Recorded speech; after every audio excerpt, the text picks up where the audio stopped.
Hello everyone. जय माता दी, वंदे मातरम। आप सभी को फिर से इस यूट्यूब चैनल पे स्वागत है आप सभी का।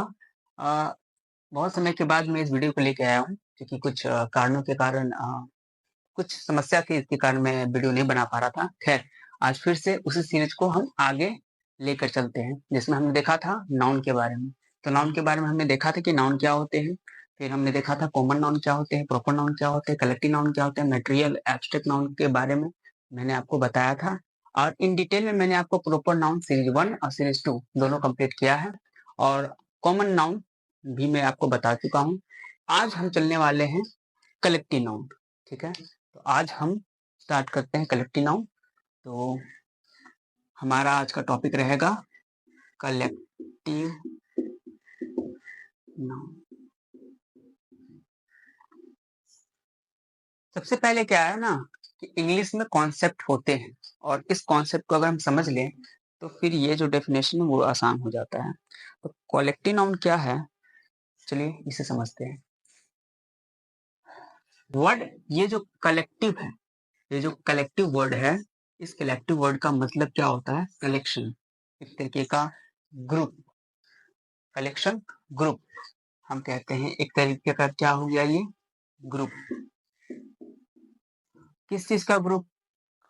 ये कॉमन नाउन में हमने देखा था कि जिस चीज को हम देखते हैं, जिस चीज को हम देखते हैं, छू सकते हैं, वो कॉमन नाउन होते हैं। जैसे कि हमने कहा था, अगर हम बुक को देखें, पेन को देखें, बोर्ड को देखें, आप वीडियो देख रहे हैं, तो वो सारा जो चीज हम देख सकते थे वो कॉमन नाउन था। और जब इस कॉमन नाउन का जब हम प्लूरल करते हैं, हमने क्या कहा? इस कॉमन नाउन का जब हम प्लूरल करते हैं, तो प्लूरल करने के बाद जब हम उसे एक स्पेशल नाम देते हैं, मतलब कि मान लीजिए हमने कहा बॉय, तो बॉय का मतलब क्या होता है? लड़का। इसका जब हम प्लूरल करेंगे तो ये क्या हो जाएगा? बॉयज, मतलब बहुत सारे लड़के। तो जब बहुत सारे लड़के हो गए तो कहीं ना कहीं इन लड़कों का ग्रुप बन गया और उस ग्रुप को हम एक स्पेशल नाम दे देते हैं। तो आप कहोगे सर प्रॉपर नाउन में भी हमने वही किया था, कॉमन नाउन का नाम दे रहे थे, बट वहां पे ग्रुप का नाम नहीं दे रहे थे। वहां पे एक सिंगल व्यक्ति या किसी पर्सन या किसी स्थान का नामकरण कर रहे थे, नाम दे रहे थे। यहाँ पर क्या करेंगे कि यहाँ पे ग्रुप का नाम देंगे। किसका नाम देंगे? ग्रुप का नाम देंगे। जैसे लड़के, लड़के हैं ना, लड़का से लड़की, तो ये ग्रुप बन गया। ये क्या बन गया? लड़कों का ग्रुप बन गया। और जब ये ग्रुप बन गया तो इसका हम नाम जब दे देते हैं, स्पेशल नाम, तो उसे ही बोलते हैं कलेक्टिव नाम। मतलब कि अगर मान लीजिए हमने लिखा बॉयज, तो हम क्या लिख सकते हैं? A gang of boys, a gang of boys, a gang of boys. ठीक है, यहाँ पर ये जो लड़के हैं, इस लड़के का स्पेशल जब इनका ग्रुप बना तो हमने इसको क्या बोला? गैंग, है कि नहीं? जैसे लड़कियों का भी गैंग होता है, लड़कियों के गैंग को क्या बोलते हैं?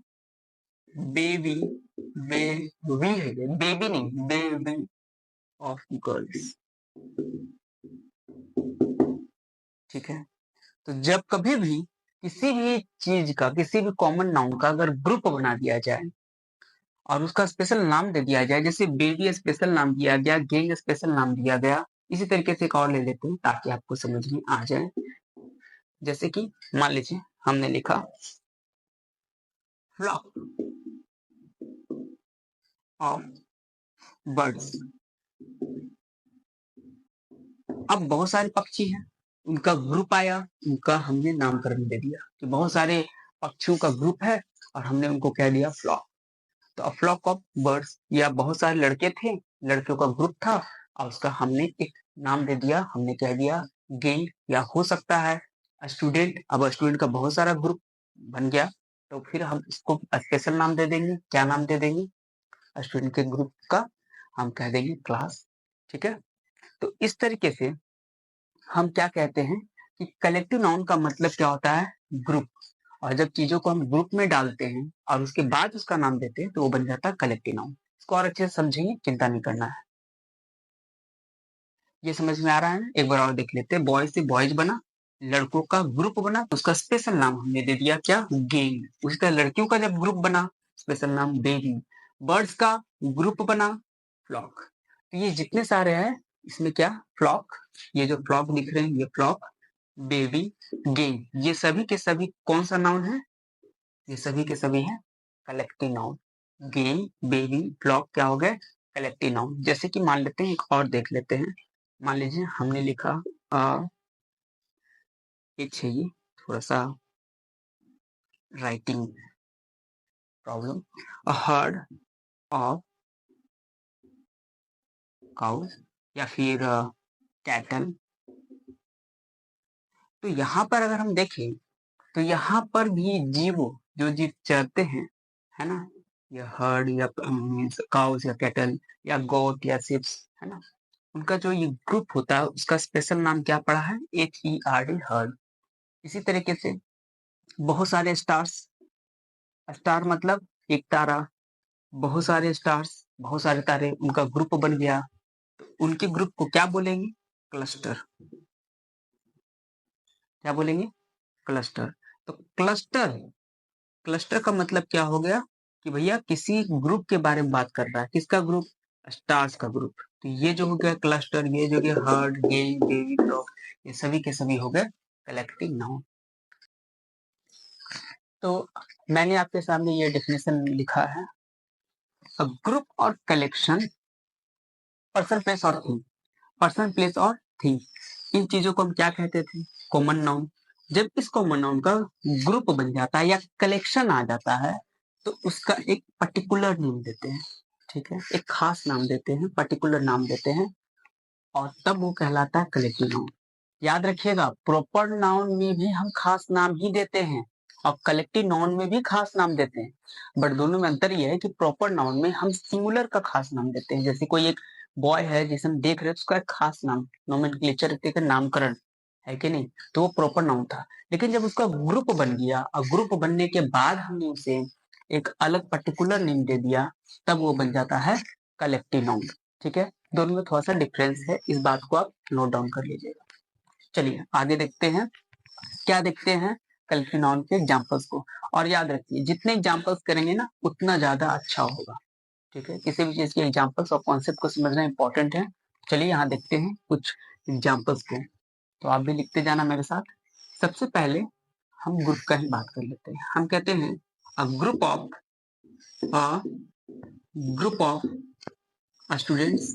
स्टूडेंट्स का जब ग्रुप होता है, ठीक है, स्टूडेंट्स जब बहुत सारे हो जाएंगे तो उनका स्पेशल नाम क्या हो गया? एक तरीके का ग्रुप ही हो गया। ठीक है, या हम क्लास भी तो बोल सकते हैं। चलिए आगे देखते हैं। मान लीजिए मैंने यहाँ लिखा a gang of boys. Just अभी मैंने लिखा था बॉयज का, अगर बहुत सारे लड़के आ गए एक साथ, ठीक है, तो हम उसे क्या बोलते हैं? हम उसे बोलते हैं गैंग। इसी तरीके से समझ में आ रहा है ना? इसी तरीके से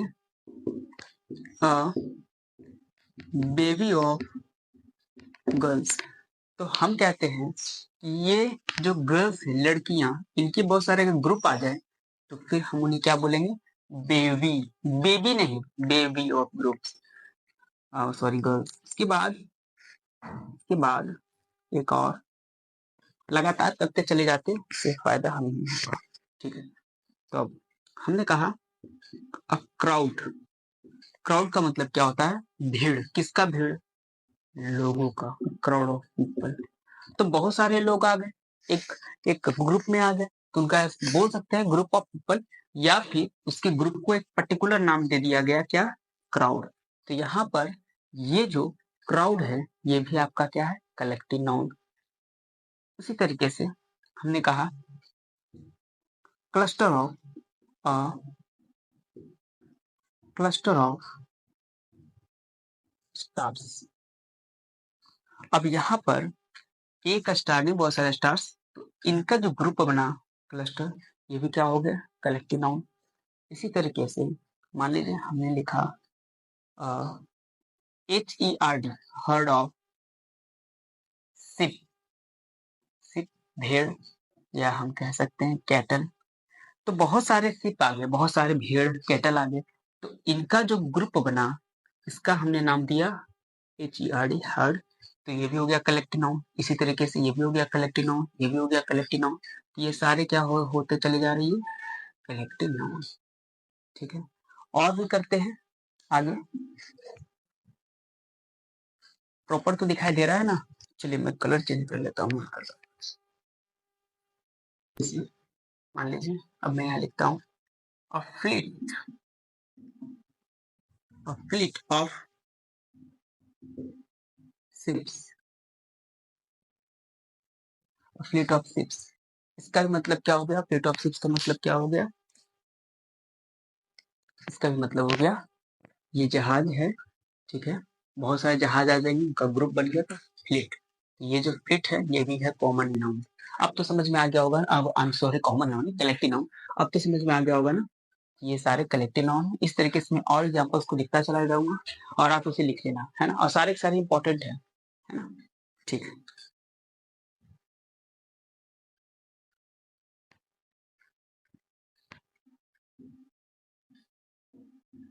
jury of judges,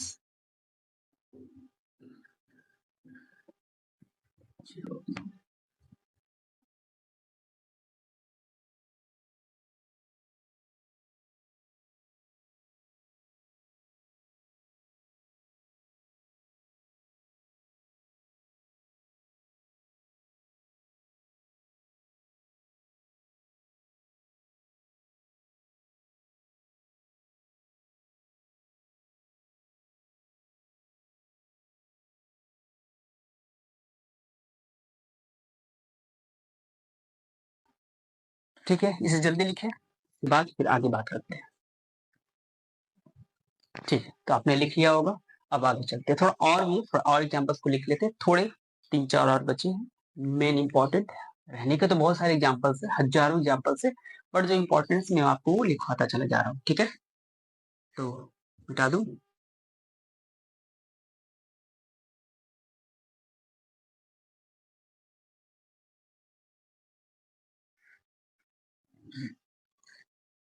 ठीक है, कुछ खास चीजें मैं इसमें आपको बताता हूँ। कुछ ये जितने हैं ये तो आपको पता पता चल ही गया होगा कि ये सारा का सारा क्या है, कलेक्टिव नाउन है। तो ये भी कलेक्टिव नाउन था, ये सारा का सारा कलेक्टिव ही नाउन। ठीक है, तो इन कलेक्टिव नाउन में थोड़ा और नाउन देखने के बाद हम बात करेंगे स्पेशल कॉलोनी के बारे में, पेट के बारे में, फ्लॉक के बारे में, कि आखिर उसको और कहाँ कहाँ हम उसे का इस्तेमाल कर सकते हैं, कहाँ कहाँ उसे ले जा सकते हैं कलेक्टिव नाउन में। ठीक है, थोड़ा और एग्जाम्पल्स को देखने के बाद।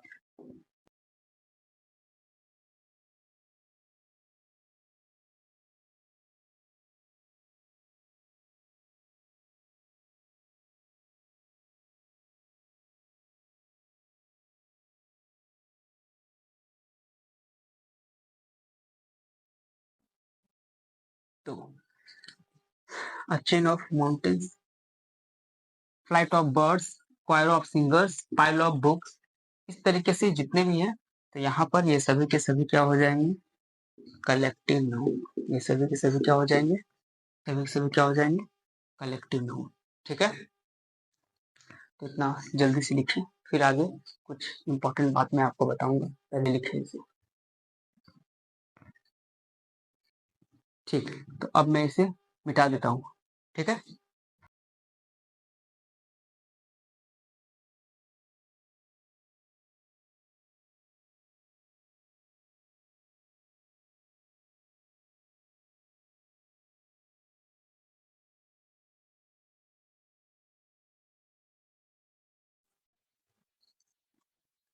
कुछ कलेक्टिव नाउन है जो ऐसे होते हैं, अपने साथ क्या करते हैं कि अलग अलग कॉमन नाउन को ले सकते हैं। जैसे कि एग्जाम्पल लिखता हूँ, मैंने लिखा कॉलोनी।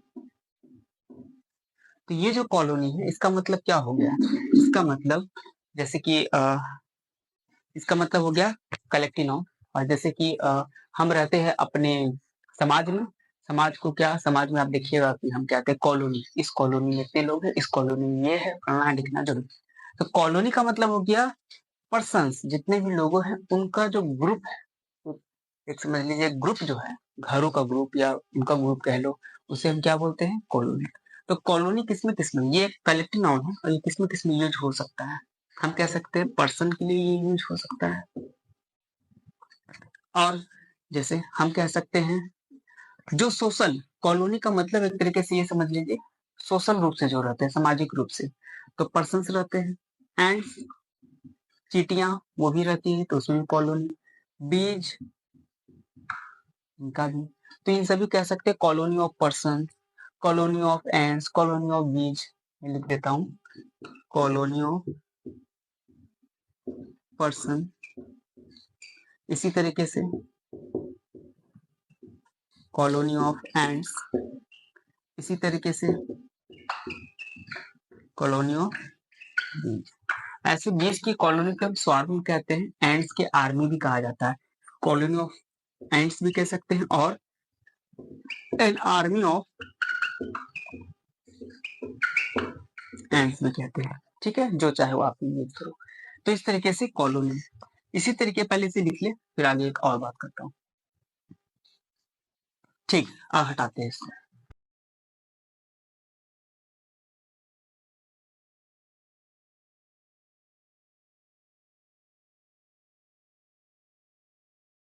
नंबर 2, पीएससी के टेक का भी मतलब एक तरीके का ये क्या, कलेक्टिव नाउन। और ये किसके लिए इस्तेमाल करते हैं, जो झुंड बना के हमला करते हैं, जैसे कि डॉग झुंड बना के हमला करेंगे। और सबसे अच्छा एग्जाम्पल भेड़िया, वुल्फ, वो क्या करते हैं, झुंड बना के हमला करते हैं।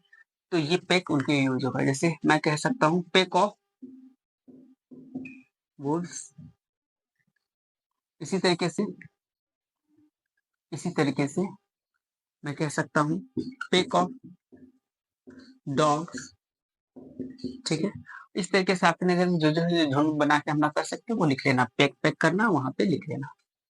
एक और अगला बात करते हैं, फ्लॉक या हार्ड। फ्लॉक, तो फ्लॉक क्या होते हैं,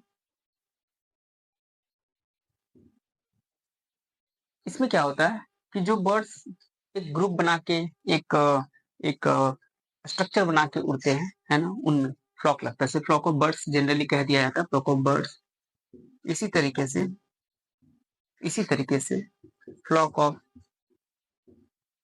जो जानवर होते हैं, है ना, उनमें भी हम ये लगा सकते हैं। तो फ्लॉक ऑफ शिप्स भी कहा जाता है बहुत जगह, फ्लॉक ऑफ शिप्स। इसी तरीके से फ्लॉक ऑफ दूसरे जो भी बर्ड से आप लगा लेना उनका नाम। ठीक है, एक अगला चलते हैं, फैमिली। यहाँ बात कर लेते हैं फैमिली।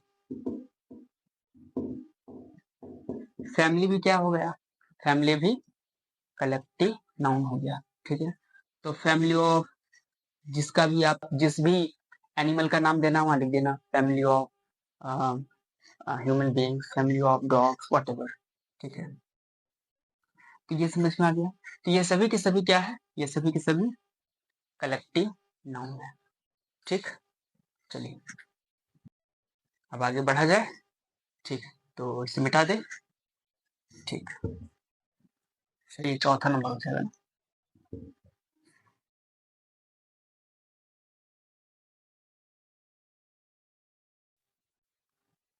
तो अब अभी हमने देख लिया कि कलेक्टिव नाउन क्या होते हैं। अब देखते हैं कि इनका सेंटेंस में यूज कैसे होता है।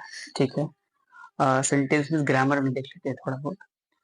ये जो कलेक्टिव नाउन है, ठीक है, इसको यूके वाले सिंगुलर भी मानते हैं और प्लूरल भी मानते हैं, और यूएस वाले क्या मानते हैं, प्लूरल मानते हैं। तो यूएस वाले कलेक्टिव नाउन को प्लूरल मानेंगे और यूके वाले कलेक्टिव नाउन को सिंगुलर प्लस प्लूरल दोनों मानते हैं। ठीक है, सिंगुलर भी मानते हैं और प्लूरल भी मानते हैं। आपसे क्वेश्चन है, ये बताओ हमें कैसे फॉलो करना चाहिए। जनरली हम इन दोनों देश के किस इंग्लिश को फॉलो करते हैं ना, इनके देश में भी इंग्लिश ही बोली जाती है, इनके देश में भी। यूके यानी आप जानते हैं यूनाइटेड किंगडम। तो कौन सा इंग्लिश हम फॉलो करते हैं, हम फॉलो करते हैं यूके वाले को। ठीक है, यूके में कहते हैं कि सिंगुलर प्लूरल दोनों तरीके से आप कलेक्टिव नाउन का इस्तेमाल कर सकते हैं। और यूएस वाले क्या बोलेंगे कि सिर्फ आप आई एम सॉरी मैंने प्लूरल लिख दिया गलती से, सिंगुलर होगा। ये सिर्फ और सिर्फ सिंगुलर ही मानते हैं, singular. I am very very sorry. ठीक है, तो यहाँ देख लो, सिंगुलर मानते हैं कौन? यूएस वाले, यूके वाले सिंगुलर सिंगुलर और प्लूरल नहीं मानते हैं। डिपेंड करता है कि कलेक्टिव नाउन का यूज कैसे किया गया है। जैसे कि एक एग्जांपल लिखता हूँ, तो मैंने आपके सामने दो सेंटेंस लिखे, एक सिंपल सा सेंटेंस है, कोई भी रफ एग्जांपल मैं उठा रहा हूँ। The family members is going to Delhi by the flight. इसका मतलब जितने भी फैमिली के मेंबर्स है सब एक साथ जा रहे हैं कहाँ? दिल्ली, दिल्ली, जो भी आप बोलो। ठीक है, तो यहाँ पर जब सब एक साथ हो जाते हैं तो उनको सिंगुलर माना जाता है। ठीक है, कि एक साथ एक ही काम कर रहे हैं, एक साथ एक ही काम कर रहे हैं, अलग अलग तो काम नहीं कर रहे। जब एक साथ एक ही काम कर रहे हैं तो वो सिंगल एंटिटी के जैसा काम करेंगे, यानी एक तरीके का समझ लीजिए वो सिंगुलर हो गया। तो यहाँ पे फैमिली दिल्ली जा रहे एक साथ, वो सिंगुलर हो गए, इसीलिए यहाँ पर इज का इस्तेमाल किया गया। और यहाँ पर अगर हम देखें तो family members family members are, यहाँ पे हमने इस्तेमाल किया आर का। गोइंग टू दिल्ली बाय, यहाँ पे मैं लिख लेता हूँ थोड़ा सा मिस्टेक, मैं यहाँ लिख लेता हूँ different, bye the different flight. अब यहाँ अलग अलग फ्लाइट पकड़ रहे हैं सब फैमिली मेंबर और अलग अलग जा रहे हैं। ठीक है, दिल्ली ही जा रहे हैं, बट दिल्ली में अलग अलग एरिया में जा रहे हैं या कहीं भी जा रहे हैं। ठीक है, या दिल्ली जा रहे हैं बट एक साथ नहीं जा रहे। सिंपल में ये समझिए कि एक साथ नहीं जा रहे, सब अलग अलग जा रहे हैं।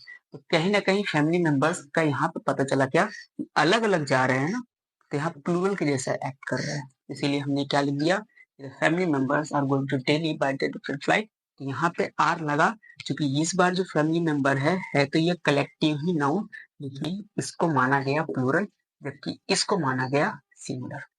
ठीक है, इस तरीके से और भी बहुत सारे एग्जांपल्स को लेते हैं और फिर समझते हैं। ठीक है, तो क्लियरिटी थोड़ा आपकी बढ़ेगी, पहले से लिख ले फिर आगे बात करते हैं।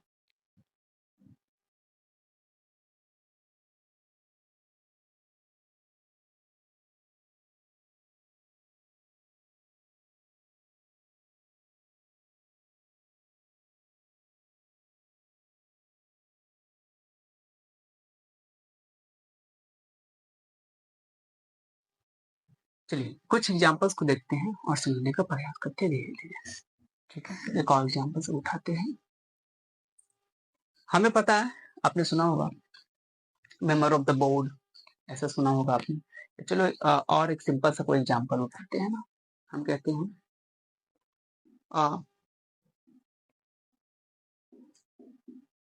Group of students, group of students का ग्रुप है ना। कोई फंक्शन हो रहा है, कोई पार्टी सार्टी या कोई भी स्कूल में कोई प्रोग्राम किया जा रहा है और उसमें ये पार्टिसिपेट कर रहे हैं हर स्टूडेंट्स का ग्रुप है। तो एक में क्या हो रहा है कि एक एक करके सब परफॉर्म करेंगे, या हो सकता है एक साथ सब मिलके किसी एक चीज को परफॉर्म करें। तो मान लीजिए कि अलग अलग परफॉर्म कर रहे हैं, तो हम कह सकते हैं ग्रुप ऑफ स्टूडेंट्स। अब यहाँ पे अगर मैं दो सेंटेंस लिखूंगा, देखिएगा पहला पेज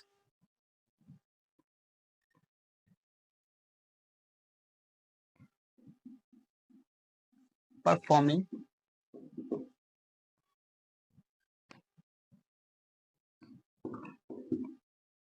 ऑन द स्टेज। एकदम सिंपल सा मैंने एक सेंटेंस उठाया। तो यहाँ पर अगर देखा जाए तो मैंने लिखा ग्रुप ऑफ स्टूडेंट्स, तो यहाँ पे एक कलेक्टिव नाउन। और यहाँ पर फिर आगे देखा जाए तो यहाँ मैंने क्या इस्तेमाल किया, इज का। इसका मतलब ये जो इज है ये क्यों आया, क्योंकि इसको सिंगुलर माना जा रहा है। क्या माना जा रहा है? सिंगुलर। सर क्यों माना गया? क्योंकि एक साथ सभी स्टूडेंट आए, है ना, तो एक साथ हो लिए। और फिर वो स्टेज पे कोई हो सकता है डांस का प्रोग्राम कर रहे हो, एक साथ होता है ना, डांस करते हैं स्टूडेंट एक साथ, तो वो एक साथ हो गए, तो इसीलिए उनको क्या माना गया, सिंगुलर।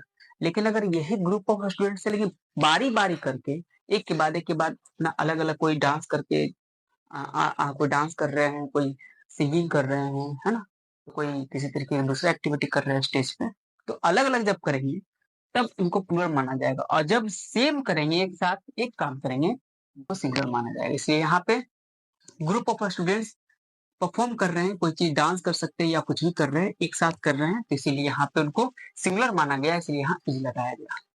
इसी तरीके से अगर मैं यहाँ लिखूं कि a group of students are performing, अब इसका मतलब क्या हो गया, आर परफॉर्मिंग, इसका मतलब ये हो गया, या यहाँ लिख देते हैं आर परफॉर्मिंग,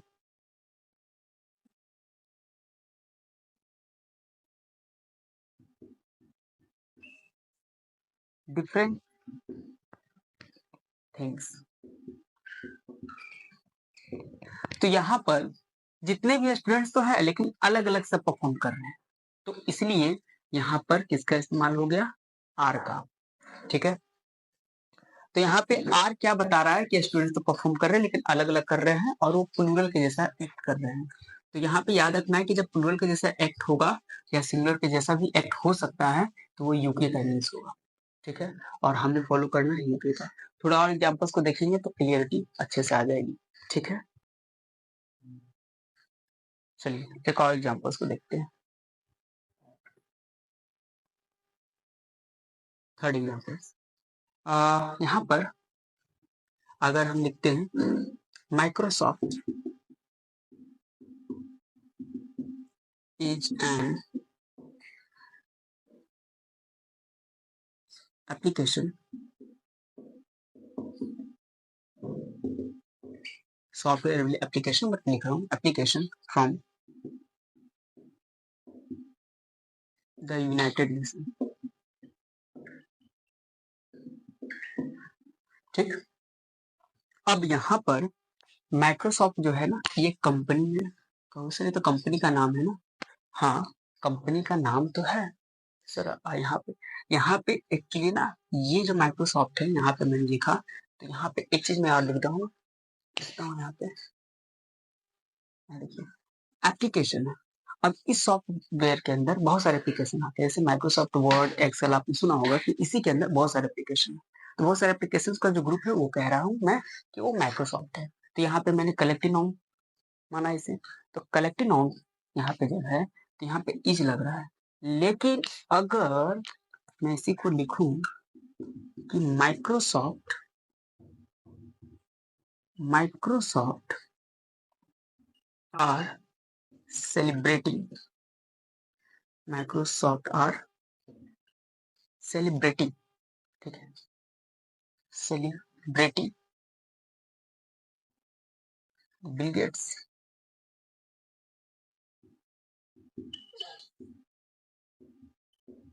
बर्थडे।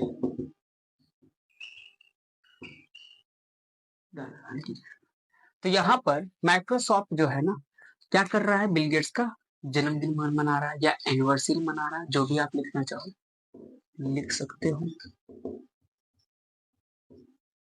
चलो एनिवर्सरी। अब यहाँ पर अगर देखा जाए तो यहाँ पर ये जो है ना, यहाँ पे ये सिमिलर काम कर रहा है कि एक कंपनी है, कंपनी के जितने भी एम्प्लॉई है एक साथ मिलके जो एप्लीकेशन लॉन्च कर रहे हैं, या फिर ऐसे बोल सकता हूँ कि यहाँ पे जो माइक्रोसॉफ्ट है ये एक एप्लीकेशन है, यानी इस एप्लीकेशन के अंदर बहुत ही सारे एप्लीकेशन लेके सब एक साथ काम कर रहे हैं। यहाँ पे Microsoft are celebrating Bill Gates birthday, यानी बिल गेट्स का जन्मदिन है, माइक्रोसॉफ्ट उनका बर्थडे मना रहा है। इसका मतलब कि माइक्रोसॉफ्ट के जितने भी एम्प्लॉय हैं, जितने भी वर्कर हैं, वो सभी मिलकर ये काम कर रहे हैं। तो यहाँ माइक्रोसॉफ्ट एक ग्रुप ऑफ एम्प्लॉय का बात कर रहा है, और ग्रुप ऑफ एम्प्लॉय यानी कलेक्टिव नाउन, और चूंकि बहुत सारे हैं इसीलिए मैंने इस्तेमाल किया यहाँ पे आर। ठीक है, और देखते हैं दो तीन एग्जाम्पल, जैसे क्लियरिटी थोड़ा और बढ़ जाएगी, पहले से लिख लें। चलिए ये चौथा एग्जाम्पल एक और लिखता हूँ। मान लीजिए लिखा या ऐसे लिखता हूँ, the board of members,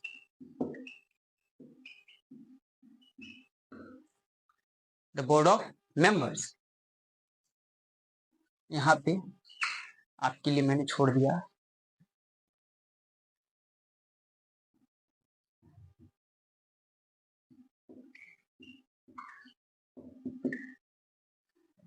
demanding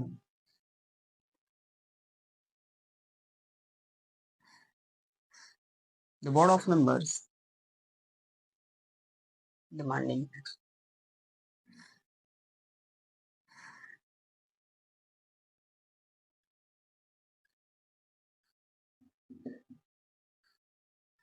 its own car। इसी तरीके से the board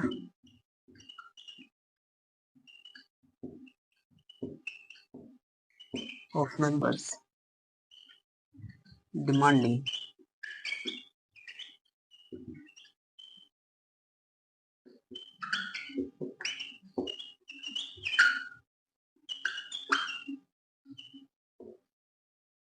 अब क्वेश्चन है आपसे कि मैंने यहाँ पे लिखा एज या आर, इन दोनों में से क्या किस चीज को इस्तेमाल करना है, एज या आर। आपको पता है कि एज का इस्तेमाल हम कहाँ करते हैं, सिंगल के साथ, है ना। और आर का इस्तेमाल या आर का इस्तेमाल हम कहाँ करते हैं, प्लूरल के साथ। ठीक है, एज का इस्तेमाल सिंगल के साथ, आर का प्लूरल के साथ, आपको ये पता है। तो ये बताओ कि पहले वाले में इज लगेगा या दूसरे वाले में, पहले ये बताओ। अगर देखिए इसे ध्यान से, तो लिखा है the board of members, members का जो बोर्ड है वो डिमांड कर रहे हैं एक कार, यानी वो चाहते हैं ऐसा कार जिसमें सारे बोर्ड ऑफ मेंबर के व्यक्ति बैठे और सीधा ऑफिस पहुंच जाए। ठीक है, तो एक कार चाहिए, यानी सभी एक साथ मिलकर काम करना चाह रहे हैं, तो इसलिए यहाँ पर हम इस्तेमाल करेंगे किसका, इज का। यहाँ पर अगर देखिए तो the board of members, members का बोर्ड है ना, डिमांडिंग दियर ओन कार। अब जितने भी बोर्ड के मेंबर हैं वो क्या कह रहे हैं कि मुझे अपना अपना सबको कार चाहिए, अलग अलग, यानी सब अलग अलग है ना, सेपरेट, अलग अलग चाहते हैं, तो इसीलिए अलग हो गए, यूनाइटेड नहीं है। और जब अलग हो गए तो वो माने जाएंगे क्या, प्लूरल। अब प्लूरल के साथ हम किसका इस्तेमाल करेंगे, आर का। प्लूरल के साथ किसका इस्तेमाल करेंगे हम, आर का। थोड़ा समझ में आया होगा और, ठीक है। चलिए इसे राइट डाउन कीजिए, फिर एक और लिखता हूँ, इसे खुद बनाइएगा।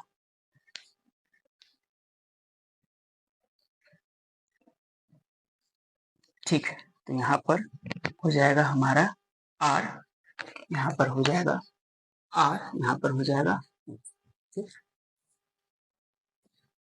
इसे हटा देता हूँ मैं।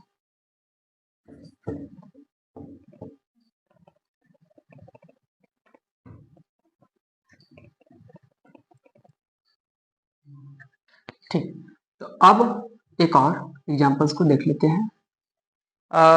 यहाँ पे बनाना आप ही को है। यहाँ पे मैंने लिखा द बर्ड्स, यहाँ पे बर्ड्स में आज बहुत मिस्टेक हो रही है। The flock of birds space, यहाँ पे इज आएगा या आर आएगा, आपको यहाँ बताना है। फ्लाइंग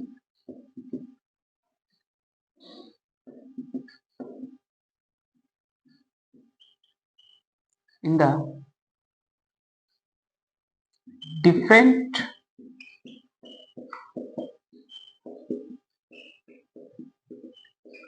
directions, और एक और लिख देता हूँ, the flock of birds is आएगा या आर आएगा, flying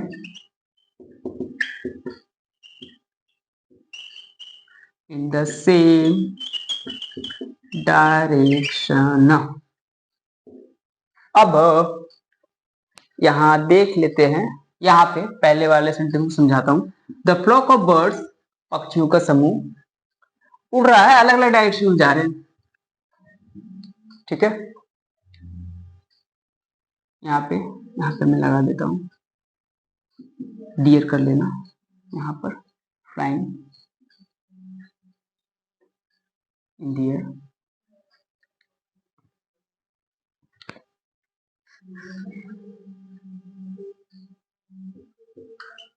ये ज्यादा अच्छा होगा। तो अब बताइए पहला में क्या आना चाहिए। पहला में देखें तो सेम डायरेक्शन, यहाँ सेम नहीं डिफरेंट डायरेक्शन में जा रहे हैं, यानी सभी है अलग अलग डायरेक्शन में जा रहे हैं, अलग अलग डायरेक्शन में जा रहे हैं तो एक जैसा काम नहीं कर रहे हैं, तो यहाँ पे लगेगा आर। और दूसरा में अगर देखा जाए तो सेम डायरेक्शन में सभी के सभी एक साथ जा रहे हैं, तो यहाँ पे लगेगा ईच। ठीक है, चलिए तो उम्मीद है कि आपको कलेक्टिव नाउन समझ में आया होगा। जब नाउन सीरीज कंप्लीट हो जाएगा तो इन सारों का एक अलग से जितने भी एग्जाम में आए हुए क्वेश्चन है सारे को देखेंगे, बट नाउन कंप्लीट होने के बाद, और फिर से ऐसे ऐसे क्वेश्चन आएंगे कलेक्टिव नाउन का, मैं आपको बताता चला जाऊंगा उसमें भी। ठीक है, टेंशन नहीं लेना है, अभी मैंने जितना आपको लिखाया आप लिखो, अच्छे से पढ़ो, समझ में आ गया होगा ये क्या होता है। ठीक है, तो आई थिंक कि आज के लिए इतना ही रखते हैं क्लास को। ठीक है, फिर हम नेक्स्ट वीडियो में देखते हैं अबाउट मटेरियल नाउन, और फिर इसके बाद एब्स्ट्रैक्ट नाउन के बारे में देखेंगे। तब तक के लिए आप सभी को जय माता दी, धन्यवाद।